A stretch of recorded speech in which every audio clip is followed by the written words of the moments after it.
The 13th race of the Aflac All-Pro Tour 2014 season will be at Toledo for the Skittles 150. AAA pole award goes to Darian Manor in the number 93. He has his teammate Jimmy Barley in the 94 start to his outside. So two AC Delco cars, 1-2 on the start. There's Emma Trout third in points. And third, I believe that is Joey Johnson in the 14. And then the 51 of Clyde Lattinger starting in fifth. Early on, David Hugar goes for a little ride, gets into David Pilar, but there would be no yellow until they hit the back straightaway for this, as Brad Curtis in the 32 car is going to get in Ryan Barley in the 13, and then get turned by Darcy Lusk in the 52 car, goes for a spin on lap number 3, up the racetrack into Alicia Abbott, and I believe Earl McRae may have got a piece of that, but nevertheless, Curtis is done for the race, as is Abbott. And yes, Earl McRae did get a pretty big piece of that in the 96 car. And, well, there was more wrecking as Casey Anderson and Scott O'Brien get together. O'Brien goes for a short spin, but would continue on. No harm, no foul to the 49 car. Under the caution flag, pole sitter and leader Darian Manor comes into the pits, retires suspension failure on the 93 car. This would put Emma Trout in the lead in the 15 car, looking for her third win of the season. There's Clyde Lattinger right behind her, and I believe that is Jimmy Barley in the 94 in third. They head down in through 3 and 4, and our single file. Point leader, Keith Jesse started way in the back. He's battling Greg Nee in the 100 car. And Jesse is falling back early as well, as that outside line, just not where you want to be like most places. And he's trapped up there, and the freight train's going underneath him on the bottom. As we see the battle for the lead, as Jimmy Barley made some contact there with Emma Trout, but will take the lead in the AC Delco Chevrolet. Maybe a bit of concerns after the 93 went out of the race. Lap 13, there goes the 4 of Logan Alvarez, and the 13 of Ryan Barley collects Casey Anderson, Greg Nee, Will Legge, and I believe Jeff Ginger gets a big piece of that. Keith Jesse, great job of avoiding that one. Taking another look at this, Alvarez spun, Barley collects Anderson, into Greg Nee, Will Legge in there. Keith Jesse in the 77 stops on the racetrack, avoids the wreck. Great job by the points leader, and Jeff Ginger in there as well. As we see on the restart, a couple cars on the inside are lapped down, and that's David Hugar and Earl McRae. As we go down into turn number 3, it looks like Trout maybe has a fender underneath the 94, and does, through 3 and 4, side by side to the line, and Emma Trout is going to take the lead right back from Jimmy Barley on this restart on the 15 GoDaddy Chevrolet. So, 2 Chevys out front, followed by a Dodge and Kyle Corbett. Lap 22, the 22 car gets spun.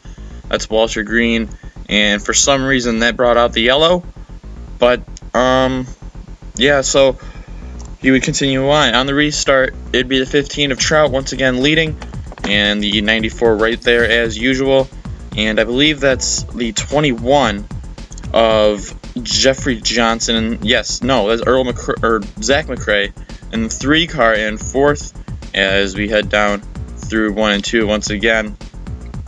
Lap 39, the 18 gets spun, and up the racetrack into Clyde Lattinger, and a couple hard hits there. There's Tony Shorts in there, Earl McRae, and I believe that was Ryan Barley. Remember, Sarah Woods in the 18 was involved in a pretty heavy accident in Ottawa. She returned for this one and gets in another big crash, and 5 cars involved in this one, and it would take most of them out of the race. If you see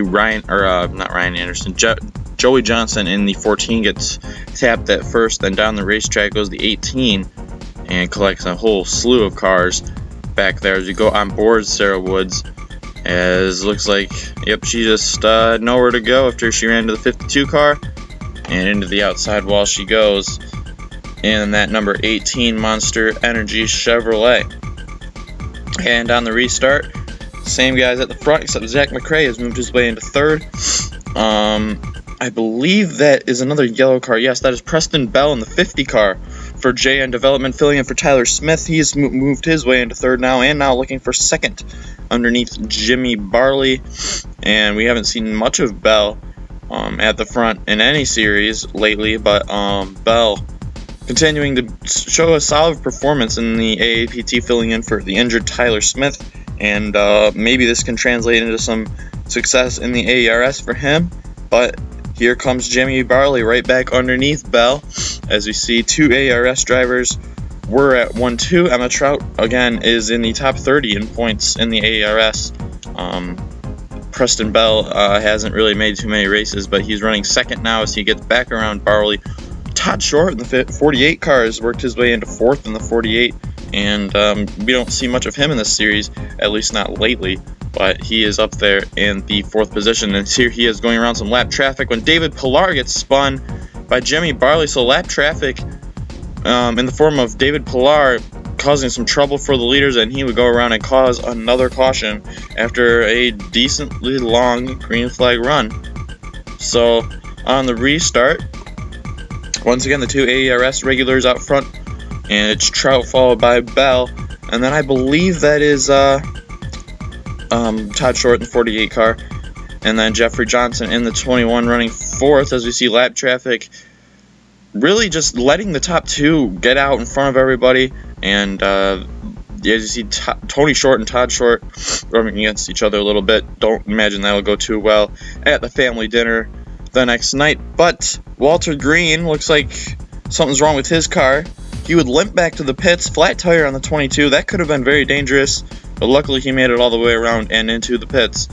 And we see Sebastian Moore, second in points, get turned on lap 77. And this would be our 6th caution of the race. Is more trouble. There's Keith Jesse, our point leader, who is the car smoking on the outside. Let's see what happened to him. Sees the wreck up ahead, and he just decides he wants to be a part of it. Goes in there at full throttle. Great job by the 77 of getting involved in the wreck, and hits the 27 of Scott Greer, and that will take Keith Jesse out of the race on the 77. On the restart, Trout leading. And really, it's the same guys at the front. Preston Bell and Jimmy Barley in the 94 has actually worked his way back up into 3rd. And these guys continue to battle through the lap traffic, who is seriously giving them a really rough time. And it looks like the 94 may move to 2nd. 00 of Kyle Corbett gets turned on lap 85. That would bring out a yellow, which most drivers complained about. It was at the back of the field, and he kept it on going. That probably could have been not a yellow, is the best way I could put it. But nevertheless, it was a yellow. Another restart is Walter Green giving Emma Trout major trouble on the restart. Preston Bell maybe can see this as an opportunity to pounce with just above 10 laps to go. He does, as here comes the 50 car, and does he clear Trout? No, but he does lead the lap. Preston Bell to the lead with just 10 laps to go in the number 50 Giant Tiger Dodge for JN Development. And he currently is now back under pressure from Trout, as Walter Green is kind of in the way of these guys right now in the 22. But Bell and Trout continuing to battle. Here's Trout a couple laps later underneath the 50 car. And they see trouble up ahead and almost get into each other. They do get into each other. And I don't know exactly what happened here. As you see the 12 car, the 31 goes up and over. And maybe, I don't know who turned the 00, but if the 31 turned the 00, that may have been some payback. But we see Will Legge in the pits. Don't know why, but major trouble in turn number 1 with Casey Littinger and David Pillar. Here's what happened with the leaders. They get into each other, hit the wall a little bit. And these guys racing very hard here at Toledo Speedway. And they're definitely showing it. Green-white checker restart, and we'd have cars to the inside. They actually weren't supposed to line up on the inside, but guess they just didn't get the memo. And down into turn number 3, here comes Trout coming to the white flag. We're going to be side by side for the white flag. White flag is in the air for, I don't even know who is leading at that point. Trout will clear Preston Bell. Here comes Jimmy Barley in the 94 to make this very interesting. Into turn number 3, here comes Jimmy Barley. Get a nose under the 15 car.